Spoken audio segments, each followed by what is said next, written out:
नमस्कार दोस्तों, पीसीएस गुरुजी में आपका स्वागत है। दोस्तों, कल इकोनॉमिक सर्वे आया है। इकोनॉमिक सर्वे 2021-2022 आया है। यूपी पीसीएस के पॉइंट ऑफ व्यू से इकोनॉमिक सर्वे में क्या क्या इंपॉर्टेंट रहेगा, किस तरह के सवाल पीसीएस प्री में पूछे जाते हैं, वो आज हम इस वीडियो के माध्यम से देखेंगे। लेकिन जानने से पहले एक चीज़ और समझ लीजिए। कई बार मैंने एक बात कहा है कि आईएएस और पीसीएस की तैयारी में काफ़ी फर्क रहता है। नो डाउट दोनों का सिलेबस एक जैसा है, बट कुछ चीज़ों में फ़र्क काफ़ी ज़्यादा रहता है। जैसे कि आईएएस जो है काफ़ी कॉन्सेप्चुअल है, पीसीएस काफ़ी फैक्चुअल है। ये फ़र्क जो है वो इकोनॉमिक्स जैसे से सब्जेक्ट में ज़्यादा निकल के आता है। अगर हम आईएएस की जब तैयारी करते हैं तो इकोनॉमिक सर्वे हम बहुत डिटेल में पढ़ते हैं, बहुत कुछ डिटेल में पूछा जाता है। जब हम आईएएस के सवाल देखते हैं वहाँ पर काफ़ी कॉन्सेप्चुअल क्वेश्चन पूछे जाएंगे। लेकिन जब हम पीसीएस की हम बात करते हैं, पीसीएस में जब सवाल आएगा, पीसीएस प्री में जब सवाल आएगा तो काफ़ी टू द पॉइंट और फैक्चुअल रहता है। हो सकता है एक आधा सवाल ऐसा हो जो आ जाए, लेकिन मैं मोटा मोटा रेंज लेके चल रहा हूँ कि अगर 15 सवाल इकोनॉमिक्स पूछे जाएंगे तो 12-13 सवाल ऐसे होंगे जो कि फैक्चुअल होंगे। इसीलिए इकोनॉमिक्स को लेकर आईएएस और पीसीएस में काफ़ी फर्क देखने को मिलता है। इसलिए आप जब भी तैयारी करें, ये पहले तो इंश्योर कर लें कि आप आईएएस की तैयारी कर रहे हैं कि पीसीएस की तैयारी कर रहे हैं। इसीलिए जो ये वीडियो है, ये वीडियो इकोनॉमिक सर्वे पर है, पर ये आपको पीसीएस के लिए बहुत ज़्यादा हेल्पफुल हो जाएगा। आईएएस में इतना हेल्पफुल ना हो, क्योंकि ये वीडियो पीसीएस के लिए बनाया गया है। तो कहाँ कहाँ हमें फोकस करना है इस वीडियो में हम देखेंगे। दोस्तों, कुछ स्लाइड्स बनाई हैं मैंने, और एग्जाम में क्या क्या पूछा जाएगा वो हम इन स्लाइड्स के माध्यम से समझ लेंगे। इकोनॉमिक सर्वे 2021-22 आया, पहले ही समझते हैं। देखिए, इकोनॉमिक सर्वे और बजट में क्या फर्क होता है। इकोनॉमिक सर्वे रिपोर्ट कार्ड है, यानी कि एक साल में 2021 से लेकर 2022 के बीच में जो भी परफॉर्मेंस रही है सरकार की परफॉर्मेंस, वो क्या रही, वो इकोनॉमिक सर्वे में आएगा। तो इकोनॉमिक सर्वे क्या होगा, आपका रिपोर्ट कार्ड है। ये समझिएगा कि भाई हमने इतना इन्वेस्टमेंट किया तो कितना पैसा आया, कितना पैसा गया, क्या निकल के आया, ग्रोथ कितनी रही, तो रिपोर्ट कार्ड की तरह ये रहेगा। ठीक है। वहीं जो बजट होता है वो एस्टिमेशन होता है कि हम एक साल बाद क्या करेंगे, हम यहां पैसा डालेंगे, हम वहां पैसा डालेंगे। बट इकोनॉमिक सर्वे क्या है, वो रिपोर्ट कार्ड है। तो इस बात को फर्क समझिएगा। तो जब भी इकोनॉमिक सर्वे की बात आएगी तो वो पिछले साल की आएगी, 2021-22। लेकिन जब हम बजट पे, अगला वीडियो में बजट पे लेकर आएंगे, तो बजट में जो होगा वो होगा 22-23 का आ जाएगा कि हम अगले साल में क्या करेंगे इसके अंदर। ठीक है। चलिए, थोड़ी सी आवाज काफी खराश आ रखी है मेरे को, तो थोड़ा सा पेशेंस रखिएगा। देखिए, 21 और 22, ठीक है, ये 22-23 का है। ये सबसे पहले जो हमें की फैक्टर्स देखने जो एग्जाम के लिए इंपॉर्टेंट है, पहला है GDP growth rate. GDP growth rate कितनी रही है, बहुत इंपॉर्टेंट है। कई सवाल पूछे जाएंगे। 2021-22 में इंडिया की जो जीडीपी ग्रोथ रही है 9.2% रही है, लेकिन वहीं पे एस्टिमेट किया गया है, ये सोचा जा रहा है कि अगर सब कुछ सही रहा तो हमारी ग्रोथ रेट 2022-23 में कितनी होगी, लगभग 8 से 8.5%। हुई कितनी है, 9.2%। कितनी होगी, 8 से 8.5%। अब एक सवाल तो आपका ऐसा बन जाएगा कि भैया 2021-22 में जीडीपी ग्रोथ रेट क्या रही, लेकिन दूसरा सवाल क्या बनता है कि इकोनॉमिक सर्वे के हिसाब से वर्ष 2022-23 में कितनी ग्रोथ रेट रहने वाली है। इकोनॉमिक सर्वे के हिसाब से कितनी है, 8 से 8.5%। उसी तरह से बहुत सारी एजेंसीज भी होती हैं, वो अपना एस्टिमेशन देती हैं। जैसे वर्ल्ड बैंक के हिसाब से कितनी ग्रोथ रेट रहेगी, या आईएमएफ के हिसाब से कितनी ग्रोथ रेट रहेगी। तो ये एक अलग से आप बना के रखिएगा, अपने नोट्स बना के रखिएगा। इस तरह के सवाल पीसीएस में बहुत सारे पूछे जाते हैं। चलिए, तो पहले चीज तो हमने याद देखा कि जीडीपी ग्रोथ रेट जो है वो 9.2% और 22-23 में 8 से 8.5% रहेगी। अब यहां पर ज्यादा क्यों है, देखिए वर्ष 2020-21 में, यानी कि कोरोना टाइम जो पीक पे था, बहुत कम एक्टिविटी हुई। तो हम समझिए कि हमारी जो जीडीपी है, अगर हम मान लेते हैं यहां पे आई है, ठीक है, तो यहां से हमने कितना इंप्रूव किया ये मैटर करता है। ठीक है, ये मान लीजिए 2019-2020 था, ठीक है, तो हमने यहां के हिसाब से अपने आप को देखा तो जो ग्रोथ रेट है वो ज्यादा दिखाई दी है, क्योंकि जो पिछला जो बेस था वो काफी नीचे हो गया था। ग्रोथ क्या होता है कि पिछले साल के हिसाब से कितना बढ़े हैं हम, तो पिछले साल का जो डेटा था वो काफी नीचे आ गया था। तो हमने अगर नॉर्मल तरीके से भी काम किया है तो भी ये ग्रोथ ज्यादा दिखाई दे रही है। लेकिन जब अगले साल की हम बात करेंगे तो ज्यादा काम करना पड़ेगा, लेकिन डेटा में कम दिखाई देगा, क्योंकि अब ऑलरेडी काफी ऊपर हम पहुंच चुके हैं। ठीक है, चलिए फिस्कल डेफिसिट, राजकोषीय घाटा बहुत इंपॉर्टेंट है। कितना पैसा आया, कितना पैसा गया। घाटा मतलब क्या है? सरकार ने कितना कमाया और सरकार ने कितना गंवाया। कमाती कैसे है? टैक्स से कमाती है। ठीक है, कोई लोन ले लेती है, कोई अपना एसेट बेच देती है तो कमाई हो गई। स्पेंडिंग क्या होती है? सड़क बनाना, डैम बनाना, कोई इंडस्ट्री लगा देना। ठीक है, तो इस तरह पे आपका होता है।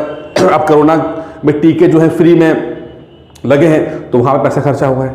ठीक है, तो इन दोनों का मिला लें तो घाटा आता है। घाटा मतलब अमूमन सरकार ज्यादा पैसा खर्चा करती है और कम कमाती है। अब इसमें भी एक बड़ी टेक्निकल बात है कि किस प्रकार की सरकार ऐसी होती अच्छी होती है जिसका घाटा ज्यादा दिखाई दे या ज्यादा ना दिखाई दे। देखिए, अगर घाटा बहुत ज्यादा है तो भी दिक्कत है। घाटा में मतलब कि आपके पास पैसा बहुत कम आ रहा है, खर्चे ज्यादा है, पैसा कम आ रहा है। इससे क्या होता है? आपके रुपए की वैल्यू कम हो जाती है, कोई इन्वेस्टमेंट नहीं करता आपके, उसमें दिक्कत आती है। तो ये अच्छा सिचुएशन नहीं है। लेकिन आपके पास अगर पैसा एक्स्ट्रा बच जाए, अगर यहां पर घाटा ना रहे और प्रॉफिट दिखाई दे, मान लो सरकार के पास 50,000 करोड़ का प्रॉफिट है, तो क्या अच्छा माना जाएगा? नहीं माना जाएगा, क्योंकि इसका मतलब है सरकार ने 50,000 करोड़ था वो खर्चा कर सकती थी, हमारे गरीबों पे खर्चा हो सकता था, पर सरकार ने नहीं किया। तो ये भी सिचुएशन अच्छी नहीं मानी जाती है। हमें कुछ ऐसा लेके चलना पड़ता है कि घाटा बहुत ज्यादा भी ना हो और एक्स्ट्रा पैसा रहे भी ना हमारे पास।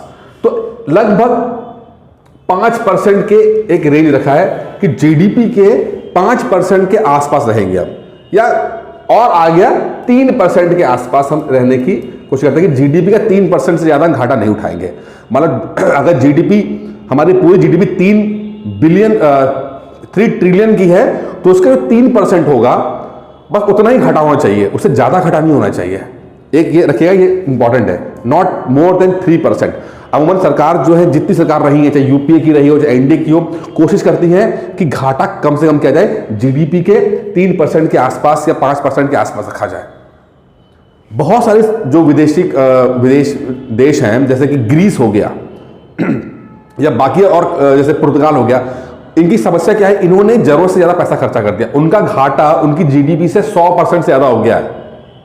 मतलब जितना उनकी जीडीपी है उससे ज्यादा तो उनके पास उन्होंने लोन ले रखा है। तो क्या हो गया? उनकी इकोनॉमी बुरी खराब हो रही है। तो वो सिचुएशन ना रहे, हमने 3% 5% का एक बैंड रखा है कि इससे ज्यादा हम खर्चा नहीं करेंगे। लेकिन कोरोना के टाइम पे ये हुआ कि कोरोना के टाइम पे ये आया कि हमारी कमाई कम हो गई और खर्चा ज्यादा बढ़ गया, लॉकडाउन लग गया था। तो अब देखोगे कि राजकोषीय घाटा 9.2% हो गया। यानी सरकार ने पैसा ज्यादा खर्चा किया है, करना पड़ा, इंजेक्शन लगवाए, राशन बांटा, कमाई होनी नहीं है, दुकानें बंद है, टैक्स आ नहीं रहा है, तो 9.2% रखा। अब ये क्या आइडियल कंडीशन है? नहीं, क्योंकि हमारे देश के हिसाब से लगभग 3% से 5% के बीच में रखना चाहिए इसके अंदर। यहां 9.2 हो रहा है। तो पहला तो डेटा के हिसाब से ये रखना है कि 9.2% होना चाहिए। पूछेगा सवाल, राजकोषीय घाटा कितना है? 9.2%। ये आप याद रखिएगा। ठीक है, अब सरकार की कोशिश क्या है कि इस 9.2% को और नीचे किया जाए, किसी तरह से 5% 3% के आसपास लाया जाए। तो अगले 2022-23 में क्या रखा है? 6.8% राजकोषीय घाटा रहेगा।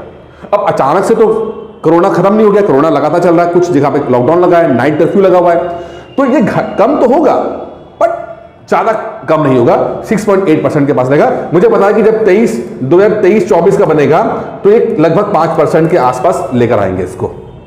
ठीक है, ये हमारे देश का आइडियल कंडीशन है। चलिए, विदेशी भंडार फॉरेन रिजर्व कितना पैसा आना चाहिए? 2021-22 में लगभग $5.77 बिलियन रहा।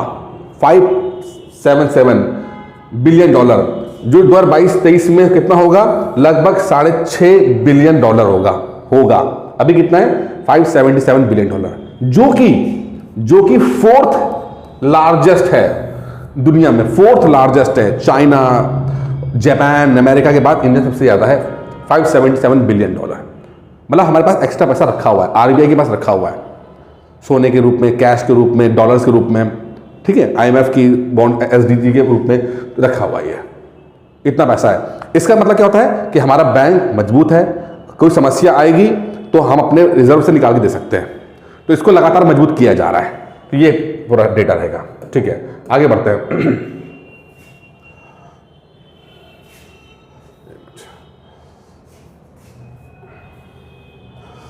चलिए थोड़ा डेटा दूसरा लिखते हैं।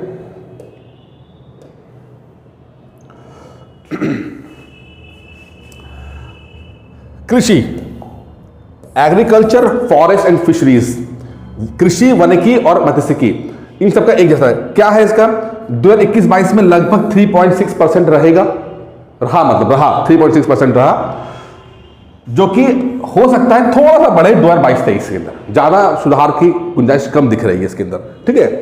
फिर इंडस्ट्रियल ग्रोथ रेट, इंडस्ट्रीज की बात करते हैं। इंडस्ट्रियल ग्रोथ रेट क्या रही, -7.0, इंपॉर्टेंट देखिए, -7.0, यानी कि इंडस्ट्रीज बंद रही हैं तो ग्रोथ रेट कहां होगी। इंडस्ट्रीज तो बंद थी, फैक्ट्री तो बंद था, लॉकडाउन लगा हुआ था, तो -7.0% है। हो सकता है आपसे एग्जाम में पूछा जाए कि भाई वो कौन सा सेक्टर है जो कि नेगेटिव चला गया, नेगेटिव ग्रोथ रेट दिखाई, तो नेगेटिव ग्रोथ रेट कौन सा, इंडस्ट्रियल ग्रोथ रेट, जो इंडस्ट्री में जो है वो -7.0% है। बहुत इंपॉर्टेंट है।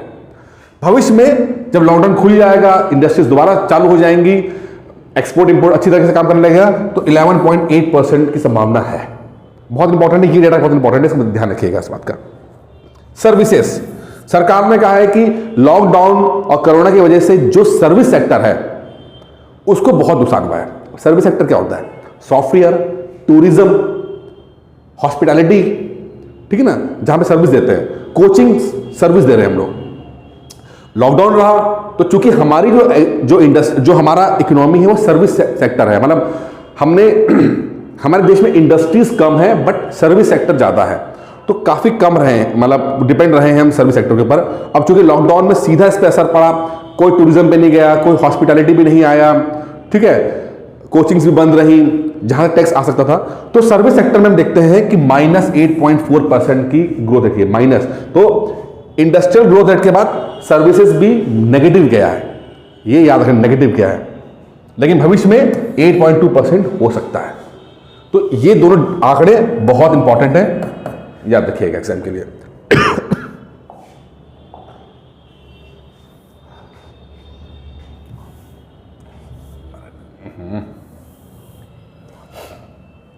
चलिए अब कुछ और आंकड़े, जैसे मैंने आपसे कहा था कि अनुमान की बात करते हैं। अनुमान कि भाई क्या रहेगा वर्ष 2022-23 में, क्या रहेगा। जैसे मैंने कहा था कि जैसे कि इकोनॉमिक सर्वे ने कहा था कि इस साल तो, पिछले साल तो 9.2% का ग्रोथ रेट रहा, लेकिन भविष्य में 8 से 8.5% रहेगा। तो और भी एजेंसीज अनुमान करती हैं, जैसे कि वर्ल्ड बैंक, वो कह रहा है कि इंडिया 8.7% से करेगा, लेकिन इकोनॉमिक सर्वे ने क्या बोला, इंडिया में क्या बोला, 8 से 8.5%, ये बोला है। वर्ल्ड बैंक भी लगभग उतना ही बोल रहा है, 8.7%। एशियन डेवलपमेंट बैंक 7.5% बोल रहा है, कम कर दिया उसने, इनके अपने पैरामीटर्स होंगे, ठीक है। वर्ल्ड इकोनॉमिक आउटलुक, विश्व आर्थिक दृष्टिकोण 9% के बोल रहा है ये, ठीक है। एग्जाम में सवाल इसी तरह से आते हैं, ये लोग बाद में अपना अपना चेंज करते हैं। कुछ और एजेंसीज भी होती है, जैसे मूडीज हो गया या और भी हो गया, तो वो लोग भी देंगे। तो ऐसे कुछ 5-10 एजेंसीज होती हैं, तो उनको हमें याद रखना है कि वो लोग क्या क्या इस बारे में अपना एस्टिमेशन दे रहे हैं। एग्जाम्स के लिए बहुत इंपॉर्टेंट है।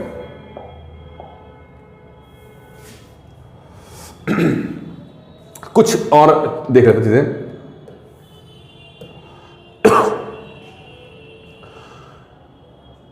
एक चीज में सरकार ने बहुत सा काम किया है, वो road construction, infrastructure. Economic survey में बार बार कहा गया है कि इंफ्रास्ट्रक्चर के ऊपर काफी पैसा इन्वेस्ट किया गया है।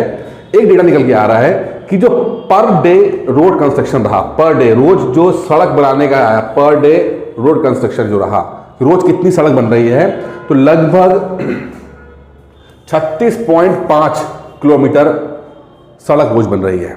36.5 किलोमीटर रोज सड़क का निर्माण हो रहा है। बहुत सारे प्रोजेक्ट्स हैं वहाँ पे, अगर 100 मीटर भी बढ़ती है तो खूब सारे प्रोजेक्ट्स मिला के लास्ट में 36.5 किलोमीटर बना रहे हैं। इससे पहले कितना था, लगभग 30.4 किलोमीटर। तो काफ़ी सुधार किया है, जो इन्वेस्टमेंट किया गया है उसको ठीक से इम्प्लीमेंटेशन हुआ है। 36.5 कहाँ 30.4 किलोमीटर, ये इंपॉर्टेंट है, इसको रखिए, क्योंकि सरकार ने कई बार इस 36.5 किलोमीटर को प्रोजेक्ट किया है, ठीक है, एज अ प्रमोशन के लिए, तो एग्जाम में सवाल आने की संभावना बढ़ जाती है। एक्सटर्नल डेट यानी जो कर्जा हमने लिया है, जो कर्जा हमने, और सब लेते हैं, लॉन्ग टर्म लोन भी होता है, शॉर्ट टर्म लोन भी होता है। लॉन्ग टर्म लोन कौन सा होता है, जैसे वर्ल्ड बैंक ने दिया, पैसा दे दिया, बहुत देना, 25 साल बाद देना 2% के रेट से, ठीक है। एक होता है शॉर्ट टर्म लोन, हम आपको दे रहे हैं, आप हमें तुरंत 9% के हिसाब से अगले साल वापस कीजिए या 2 साल में वापस कीजिए।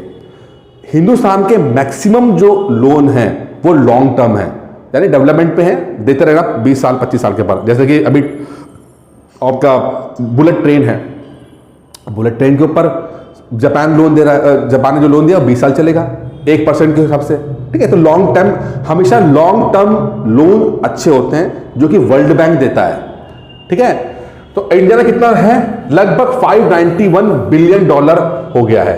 $591 बिलियन, जितना हमारा रिजर्व है, इतना ही था ना, 533, उतना ही हमारा लोन भी है, $591 बिलियन, ठीक है। और ये लॉन्ग टर्म है, जितना भी है ये लॉन्ग टर्म है, लॉन्ग टर्म है, 20-25 साल में देते रहेंगे आराम से, कोई जल्दी नहीं है, ठीक है। रेपो रेट कितनी रही है, रेपो रेट जो रहा है, नीचे थोड़ा सा, रेपो रेट है 4% के हिसाब से रहा है। जो आरबीआई बैंकों को देता है पैसा लोन के रूप में, ठीक है, जब बैंकों को, जैसे एक्सिस बैंक हो गया, एसबीआई को पैसा चाहिए तो रिजर्व बैंक अपना पैसा देता है, तो वो होता है रेपो रेट। तो 4% के हिसाब से दे रहा है आरबीआई बैंकों को। अब बैंक इस 4% पे अपना लगा के, जो भी उनको भी प्रॉफिट हो तब आपको देते हैं, तो 8%, 9%, 10% हो जाता है। रेपो रेट लगभग 4% का रहा है, ये कम ज़्यादा होता रहता है, ठीक है। एनपीए क्या रहा, ठीक है, नॉन परफॉर्मिंग एसेट, यानी वो, जैसे आपने किसी ने, बैंक ने किसी व्यक्ति को पैसा दिया, जैसे नीरव मोदी को पैसा दिया, अब नीरव मोदी भाग गए, तो जो पैसा वहां दिया गया वो वापस तो आ नहीं रहा है, उससे कुछ इंटरेस्ट भी नहीं आ रहा है। 180 दिन तक अगर कुछ इंटरेस्ट ना आए, अब देखिए इंपॉर्टेंट है, 180 दिन तक अगर जो लोन दिया है उससे कोई भी इंटरेस्ट ना बने तो उसको एनपीए में डाल दिया जाता है, नॉन परफॉर्मिंग एसेट में डाल दिया जाता है। बैंकों की सबसे बड़ी समस्या यह है कि बहुत सारा एनपीए हो रहा है, बहुत सारे लोग डिफॉल्टर हुए हैं, कुछ कोरोना की वजह से भी हुए हैं। सरकार ने कोशिश किया कि 3 महीने का उन्होंने कुशन दिया था कि आप लोन आप वापस ना करना, लेकिन कोरोना जो है वो 2 साल चला, सरकार का कुशन 3 महीने का था, तो इससे भी बहुत सारा एनपीए आया, और हम देखते हैं कि एनपीए जो है वो 6.9% के आसपास रहा, 6.9% के आसपास रहा, ठीक है। पहले 11.2 था, तो इसका मतलब है कि एनपीए कम होना शुरू हुआ है। कोरोना के बावजूद भी एनपीए कम हुआ है, लेकिन मान के चलिए जो एनपीए होता है ना, ये छोटे व्यापारियों का एनपीए बहुत कम है। जो बड़े बड़े बिजनेसमैन हैं जो भाग जाते हैं, नीरव मोदी हो गया, विजय माल्या हो गए, इनका पैसा बहुत ज़्यादा होता है, तो बैंक को दिक्कत वहां से होती है। और क्या है, आखिरी स्लाइड, इंडिया जो है वो 4th लार्जेस्ट फॉरेस्ट इसका एरिया है, यानी इंडिया के पास जो इंडिया अपना फॉरेस्ट एरिया कवर करती है वो वर्ल्ड में 4थे नंबर पे है, 4थे नंबर पे, बहुत इंपॉर्टेंट है, वर्ल्ड में 4थे नंबर पे। इंडिया ने एक काम बहुत अच्छा किया, इंडिया की लगातार पॉपुलेशन बढ़ती गई, 140 करोड़ लोग हैं, ठीक है, उनको रहने का, खाने का सब, ठीक है। डेवलपमेंट प्रोजेक्ट्स लगातार चल रहे हैं, उसके बावजूद भी लगातार पेड़ लगाए जा रहे हैं, और यहां तक कि वर्ल्ड के 4थे नंबर में हम लोग हैं जो लार्जेस्ट फॉरेस्ट है। तो कहीं ना कहीं एनवायरनमेंट और डेवलपमेंट पैरेलल चल रहा है, साथ साथ चल रहा है। अच्छा है जो भी, चाइना की तरह नहीं कि तबाही मचा दी या सिर्फ एनवायरनमेंट में ध्यान दे रहे हैं, डेवलपमेंट में ध्यान नहीं दे रहे हैं। इंडिया ने अभी तक अच्छा काम किया है और अच्छा हो सकता है, बट अभी तक अच्छा काम किया है। इन 2020 India rank third globally in increasing its forest area, मतलब अपना फॉरेस्ट एरिया 2010 से 20 के बीच में जिन्होंने बढ़ाया, 2010 से 2020 के बीच में जो एरिया बढ़ाया वो तीसरे नंबर पर रहा है। ओवरऑल फोर्थ नंबर पे है, बट इन पिछले एक दशक के अंदर इंडिया थर्ड नंबर पर रहा। इन 2020 the forest cover 24% of area, बहुत इंपॉर्टेंट है, 24% का जो है पूरा एरिया, जितना टोटल एरिया है उसमें फॉरेस्ट, छोटे मोटे पेड़, छोटे मोटे झाड़ियां सब मिला के 24% कवर कर रहा है। ये सवाल अलग से बनता, फॉरेस्ट रिपोर्ट हम पढ़ेंगे तो करेंगे, लेकिन सब रह जाएगी लगभग 24% है। इंडिया करता है कि लगभग 33% तो होना ही चाहिए, 1/3 एरिया तो फॉरेस्ट में कवर होना ही चाहिए, अभी 24% पे चल रहे हैं। ठीक है, एक सवाल तो यही बन जाएगा, कुछ सवाल और बनेंगे, जैसे कि सबसे ज्यादा किस राज्य में पेड़ है, सबसे ज्यादा किस राज्य में ग्रोथ हुई है पेड़ों की लगाने की। तो इस तरह के जब फॉरेस्ट रिपोर्ट हम पढ़ेंगे तो डिस्कस कर लेंगे इसका। अभी फिलहाल समझिए कि 24% पे है, 33% जाना है इसका। ठीक है, और पूरे वर्ल्ड का 2% जो फॉरेस्ट है वो हिंदुस्तान के अंदर है, 2% फॉरेस्ट हिंदुस्तान के अंदर होता है। तो दोस्तों कुल ये मिला के इकोनॉमिक सर्वे में जो मोटा मोटा पीसेस को लेकर था वो मैं डिस्कस कर लिया, मैं बहुत ज़्यादा गहराई में नहीं गया। ठीक है, बहुत ज़्यादा सवाल, मुश्किल सवाल नहीं आते हैं पीसीएस में, इतने ही सब आते हैं, इस तरह के सवाल आते हैं, तो इन पे फोकस कीजिएगा। बजट को लेकर अगला वीडियो लेकर आऊँगा मैं, बजट के ऊपर, इसमें भी जो पीसीएस को लेकर इंपॉर्टेंट होगा हम उस पर कवर कर लेंगे। बाकी दोस्तों अच्छा लगे तो लाइक कर दीजिएगा, धन्यवाद।